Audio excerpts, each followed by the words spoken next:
Il arrive parfois que l'histoire change de direction sans bruit. Cette année, un de ces instants s'est produit, presque invisiblement.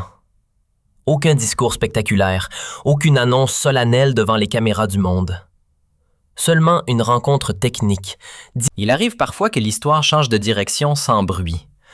Cette année, un de ces instants s'est produit, presque invisiblement.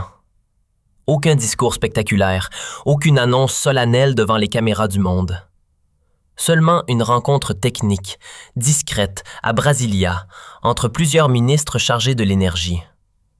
Et pourtant, les signatures apposées ce jour-là pourraient bien remodeler l'équilibre planétaire pour des décennies. Les BRICS y ont validé leur stratégie énergétique couvrant la période 2025 à 2030. Et il ne s'agit pas d'un texte symbolique rempli de bonnes intentions. C'est une véritable feuille de route opérationnelle. Objectifs chiffrés, calendrier précis, mécanisme d'exécution. Autrement dit, un programme concret. Avec ce plan, la nature même du bloc BRICS évolue.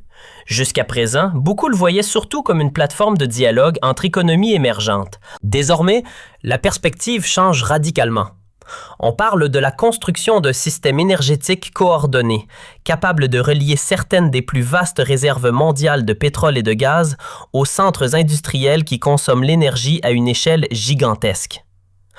Pensez à ce que représente cette combinaison. D'un côté, vous avez la Russie, l'Arabie saoudite, les Émirats, l'Iran, de véritables titans de l'énergie fossile. De l'autre, la Chine et l'Inde, deux géants qui consomment des quantités astronomiques d'énergie pour faire tourner leurs usines. Entre les deux, l'Afrique et l'Amérique du Sud, qui possèdent les minerais dont le monde de demain aura besoin. Ce n'est pas simplement un club de pays qui se réunissent. C'est potentiellement un écosystème énergétique complet capable de fonctionner en circuit presque fermé, sans dépendre du reste de la planète pour survivre. La stratégie qu'ils ont couchée sur le papier repose sur 3 piliers. Le premier consiste à tisser un réseau physique d'interconnexion. Des pipelines qui traversent les continents, des câbles électriques qui franchissent les frontières, des ports adaptés au transit énergétique. L'idée est simple. Créer des routes directes entre les producteurs et les consommateurs du bloc. Le deuxième pilier concerne la technologie. Ils ne veulent pas simplement acheter et vendre l'énergie d'aujourd'hui. Ils veulent, ensemble, maîtriser celle de demain. L'hydrogène vert, les batteries de nouvelle génération, les systèmes de stockage énergétique. Posséder non seulement les ressources, mais aussi les brevets, les normes techniques et les chaînes de production. Mais c'est le troisième pilier qui change réellement la donne. Le commerce en monnaie locale. Depuis des décennies, le pétrole se vend en dollars. C'est ce qui donne à Washington un levier immense sur l'économie mondiale. Chaque transaction pétrolière renforce le dollar. Et ce dollar permet aux États-Unis d'imposer des sanctions capables d'étrangler presque n'importe quelle économie. Les BRICS veulent sortir de ce système. Vendre du pétrole saoudien à la Chine en yuan, acheter du gaz russe avec des roupies indiennes. Chaque accord de ce type affaiblit un peu plus la domination du dollar et surtout crée un bouclier contre les pressions occidentales. Si demain Washington décide d'imposer des sanctions, les pays des BRICS auront leur propre système de paiement, leurs propres canaux financiers. Ils pourront continuer à commercer entre eux sans que les banques américaines puissent bloquer les transactions. Le chiffre qui résume leur ambition est brutal. Avec l'élargissement récent du groupe, les BRICS Plus contrôleraient environ 42% de la production mondiale de pétrole brut. Presque la moitié du pétrole de la planète entre les mains d'un seul bloc coordonné. Ce n'est pas un cartel au sens traditionnel.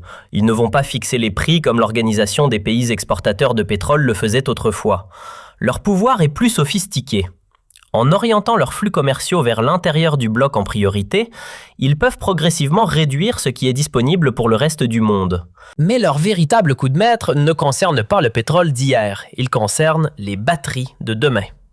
Pendant que les gouvernements occidentaux annoncent des plans ambitieux pour électrifier leurs économies, les BRICS sécurisent silencieusement les matériaux qui rendront cette transition possible ou impossible. Le lithium pour les batteries des voitures électriques, le cobalt qui stabilise ces batteries, les terres rares qui permettent aux éoliennes de fonctionner, le graphite qui entre dans chaque cellule de batterie.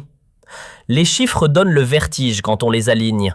Plus de 70% de la production mondiale de terres rares provient de pays membres ou associés au bloc des BRICS. La Chine, à elle seule, raffine près de 90% des terres rares extraites sur la planète. Même si vous trouvez du lithium ailleurs, vous devez probablement passer par une usine chinoise pour le transformer en matériaux utilisables. Cela signifie qu'un constructeur automobile européen peut concevoir la voiture électrique la plus innovante du monde, mais le lithium de sa batterie vient probablement d'une mine contrôlée par un pays des BRICS. Le raffinage a été effectué en Chine. Les composants de la batterie ont été assemblés dans une usine appartenant à une entreprise d'un pays membre. À chaque étape de la chaîne, du sol jusqu'au produit fini, ils tiennent les clés. C'est ce que l'on appelle un verrouillage vertical complet. Peu importe la manière dont évolue le mix énergétique mondial, pétrole aujourd'hui ou électricité demain, ce sont eux qui contrôlent les robinets. Et, pour protéger cette position dominante, ils développent des alternatives financières, des systèmes de paiement qui contournent SWIFT, des accords bilatéraux qui éliminent le dollar comme intermédiaire, des banques de développement qui financent des infrastructures sans passer par le Fonds monétaire international ou la Banque mondiale. L'objectif n'est pas de faire disparaître le dollar du jour au lendemain. C'est de construire un système parallèle suffisamment robuste pour que, si les tensions s'aggravent, si l'Occident décide d'activer l'arme des sanctions, le bloc des BRICS puisse continuer à fonctionner normalement. Mais avant de conclure que l'on assiste à la naissance d'un empire énergétique invincible, il faut regarder les fragilités. Parce que ce bloc n'est pas un pays unifié. C'est une coalition de nations avec des intérêts parfois contradictoires, des rivalités historiques et des visions différentes de l'avenir. L'Inde et la Chine ont des contentieux territoriaux non résolus. Leurs armées se font face dans l'Himalaya. Imaginez qu'ils vont coordonner parfaitement leur politique énergétique quand ils ne peuvent même pas s'entendre sur une frontière. C'est optimiste. L'Arabie saoudite et l'Iran sont des rivaux régionaux depuis des décennies. Ils soutiennent des camps opposés dans pratiquement tous les conflits du Moyen-Orient. Les asseoir à la même table pour gérer conjointement le marché pétrolier, c'est un pari énorme.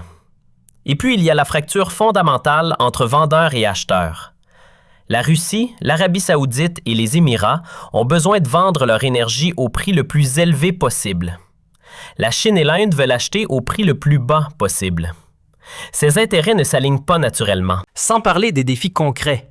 Construire un pipeline qui traverse plusieurs pays nécessite des accords complexes, des investissements colossaux et une coordination technique parfaite. Relier électriquement des réseaux qui fonctionnent avec des standards différents, c'est un cauchemar d'ingénierie. Tout cela exige un niveau de confiance mutuelle qui n'a jamais vraiment été testé. Jusqu'ici, les BRICS se sont réunis pour des sommets, des déclarations communes et des projets pilotes. Mais gérer ensemble l'infrastructure énergétique qui alimente leurs économies, c'est une toute autre échelle de coopération. L'histoire des prochaines années dira si cette alliance peut surmonter ses contradictions internes ou si elle va se fracturer sous la pression de ses propres tensions. Parce que leur plus grand défi ne viendra peut-être pas de l'Occident, mais de leur incapacité à s'entendre entre eux. Face à ce réalignement, l'Occident se retrouve dans une position inconfortable. Pendant des décennies, la stratégie était simple. Acheter de l'énergie sur un marché mondial diversifié où la concurrence entre fournisseurs garantissait des prix raisonnables et une sécurité d'approvisionnement. Mais que se passe-t-il quand une partie massive de ces fournisseurs décide de jouer pour une autre équipe? Quand ils privilégient leurs partenaires internes, commercent dans leur propre monnaie et ne considèrent plus l'Occident comme un client prioritaire. Et, pour la transition verte, le problème est encore plus aigu. L'Europe veut électrifier ses transports, installer des millions de panneaux solaires, déployer des éoliennes partout. Mais elle ne contrôle ni le lithium, ni le cobalt, ni les terres rares nécessaires. Sa stratégie actuelle repose sur des contrats d'approvisionnement avec des pays producteurs. Et si ces pays décident de privilégier leurs partenaires des BRICS, si la Chine garde pour elle une partie du raffinage, l'Occident pourrait se retrouver en pénurie structurelle des matériaux dont dépend son avenir énergétique. Mais cette dynamique dépasse largement l'Europe et l'Amérique. Elle envoie un signal au reste du monde. Pendant longtemps, les pays en développement avaient essentiellement deux options: s'aligner sur l'Occident ou négocier avec la Chine. Aujourd'hui, une troisième voie apparaît. Rejoindre un bloc qui offre l'accès à l'énergie, des financements d'infrastructures sans conditionnalité politique et une place dans un système qui ne dépend pas du dollar.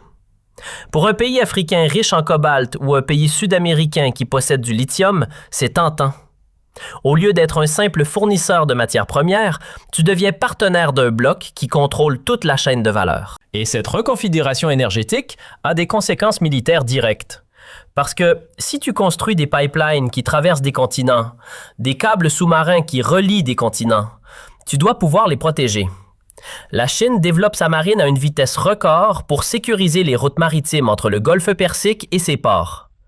La Russie militarise l'Arctique pour contrôler les nouvelles voies de navigation qui s'ouvrent avec la fonte des glaces. Les exercices navals conjoints entre pays des BRICS se multiplient. La carte des infrastructures énergétiques devient la carte des priorités militaires. Contrôler un pipeline ou une route maritime, c'est contrôler un flux de pouvoir. On entre dans une ère où la compétition entre grandes puissances se joue autant sur la protection des corridors d'approvisionnement que sur des frontières terrestres. La réunion de Brasilia a tracé une direction, mais l'arrivée n'est pas garantie. Les années qui viennent seront une course. D'un côté, la capacité de l'Occident à diversifier ses sources, développer le recyclage, investir dans des alternatives. De l'autre, la capacité des BRICS à dépasser leurs divisions pour construire un système intégré qui fonctionne. Ce n'est pas écrit d'avance, mais une chose est sûre. Les choix faits maintenant dans les salles de réunion gouvernementales et les conseils d'administration définiront qui contrôlera l'énergie et donc le pouvoir pour le reste du siècle. Alors, selon vous, cette stratégie énergétique des BRICS marque-t-elle la fin progressive de la domination occidentale ou une alliance fragile vouée à se fissurer sous ses propres contradictions? Dites-le en commentaire.